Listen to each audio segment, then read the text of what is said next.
Bonjour à tous, bienvenue sur Sun Sport, votre rendez-vous sportif du lundi, 12h30 sur le son unique. Chaque semaine, nous recevons en studio un sportif ou une sportive d'un club de la région.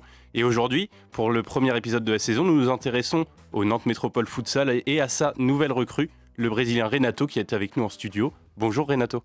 Bonjour à tous. Alors Renato, vous avez joué, enfin c'est votre première saison au Nantes Métropole Futsal. Vous avez marqué vos 2 premiers buts ce week-end contre Béthune. Comment vous avez vécu ce match? Oui, on a joué hier contre Béthune et je suis content de marquer le début. C'était un match difficile. On a eu 2 occasions, la première mi-temps, pour la deuxième mi-temps aussi. On a raté beaucoup, mais on a, on a gagné le match et les 3 points pour nous, ils sont là. Alors au final, ces 2 buts, ils pèsent lourd parce que vous vous imposez 5-3, donc avec 2 buts d'écart contre cette équipe de Béthune. Vous êtes bien relancé parce que vous avez perdu votre premier match 6-0 contre Villeneuve. Maintenant, vous avez 2 victoires sur les deux derniers matchs. Comment vous sentez ce début de saison, Renato? Oui, on a perdu le premier match. On savait que le début de saison, ça va être un peu difficile parce qu'il y a beaucoup d'équipes ici en France qui sont bons aussi. Mais on avait perdu le premier match, le deuxième et le troisième, on a gagné. Donc, on a 6 points, dont 9 points possibles. Donc, ça, c'est un début de saison incroyable pour nous. Alors 6 points sur 9 possibles. Quels sont les objectifs aujourd'hui du Nantes Métropole Futsal? Non, les objectifs de notre métropole, c'est toujours rester au haut de le tableau de championnat. Chaque match qu'on est sur le terrain, on doit gagner, on va faire tout le possible pour gagner le match. Et c'est comme ça. La victoire, c'est les objectifs, tous les matchs. Alors vous l'avez dit, votre objectif, c'est de rester dans le haut du tableau. Le moins qu'on puisse dire, c'est que vous êtes bien parti, mais quelles vont être cette année les équipes rivales de Nantes? Les équipes, c'est GG Access, c'est une équipe qu'ils ont signé avec Ricardinho, le meilleur joueur du monde. Vous les avez déjà joués Oui, on a joué contre eux, c'est un match difficile, mais on sait qu'on peut gagner à tous.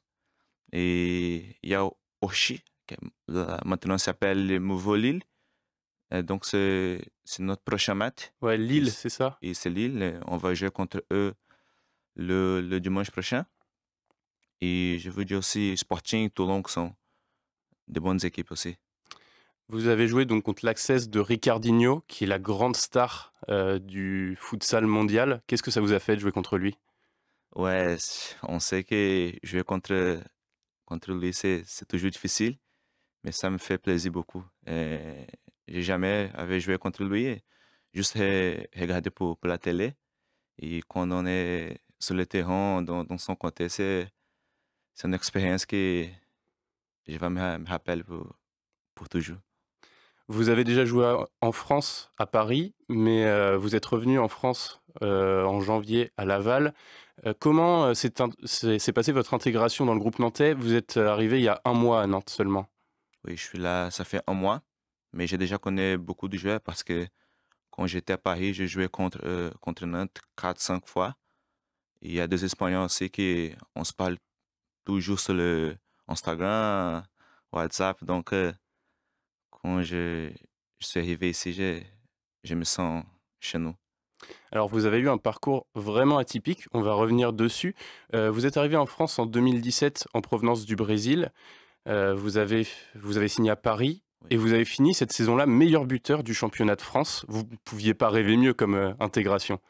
oui, je suis arrivé ici à Paris en 2017. Et la première saison, c'était incroyable au niveau personnel et au niveau collectif. J'ai terminé la saison comme le meilleur buteur de la saison, avec 33 buts 33 buts en combien de matchs? 27? en 24 matchs. 24 matchs. Donc, Impressionnant. oui. Et après la deuxième saison, j'ai joué aussi à Paris. Et après, je suis parti au Japon. Alors oui, vous venez de le dire, vous êtes parti au Japon. Pourquoi vous êtes parti au Japon à ce moment-là de votre carrière? C'était une bonne proposition là, pour moi. C'est un pays incroyable que j'avais l'envie de connaître. Donc, ils ont une bonne ligue là-bas. Ouais, et c'était une expérience incroyable, incroyable. Et qu'est-ce que vous retenez du coup de ce passage au Japon?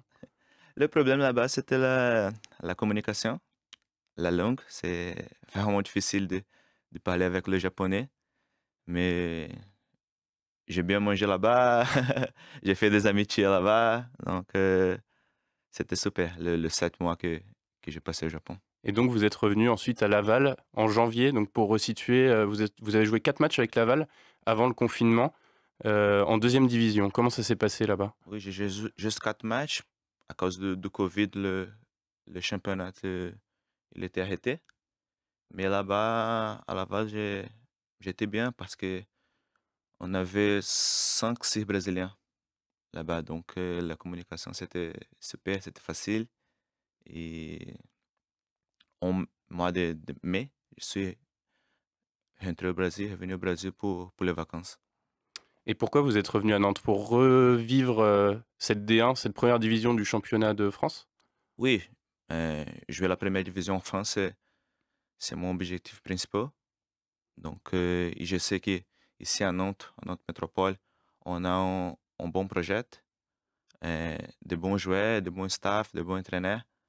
Et voilà, quand j'ai reçu la proposition, je ne pensais pas deux fois. OK, on y va à Nantes.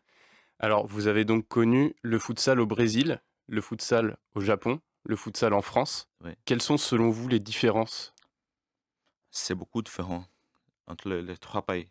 Ici, les joueurs sont plus forts, hein. Au Japon, par exemple, les joueurs sont vite, vite, vite. Ils courent tout le temps, partout.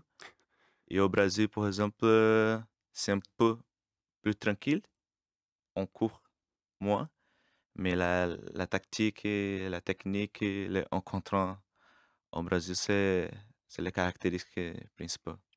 Malheureusement, il y a la crise sanitaire en ce moment. Comment vous le sentez dans votre quotidien de futsal, sur les matchs par exemple? Par exemple, quand j'étais au Brésil, en vacances, j'étais là-bas pendant 4 mois et tout le temps chez nous, chez moi. Je ne pouvais pas sortir pour m'entraîner, pour faire des activités. Donc, quand je suis arrivé ici à Nantes, un mois après le début de la pré-saison, je suis arrivé le 8 septembre. On a joué le 11, le 12. Donc, j'ai fait juste 2, 3 entraînements pour jouer contre Access. Et c'était pas trop dur, ça n'a pas été trop compliqué pour vous intégrer dans ce groupe? Oui, à la première, à la deuxième saison, c'était un peu compliqué, mais là, ça va. Je me sens bien physiquement.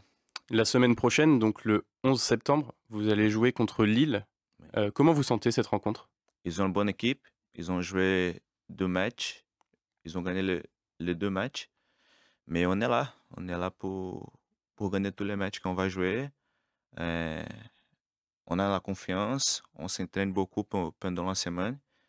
Et on va tout donner sur le terrain pour gagner le match. En tout cas, on vous le souhaite, Renato. Merci beaucoup d'être venu dans les studios de Sun et bonne saison à vous et au Nantes Métropole Futsal. Merci à vous. Je suis très heureux pour être là, pour parler de ma vie, de ma carrière. Et j'espère qu'ici à Nantes, on peut faire le meilleur possible. Eh bien, on suivra très attentivement votre saison au Nantes Métropole Futsal. Sun Sport, c'est déjà fini pour aujourd'hui. Merci de nous avoir suivis. La semaine prochaine, même heure, Comdreno recevra Amanda Silves du Volleyball Nantes. À venir sur Sun, le Flash Info à 13h et puis vos émissions à partir de 17h. Le bouche à oreille, le fil de l'histoire, du bruit à Nantes, Franco Sun et Attraction. Bonne journée à l'écoute du son unique.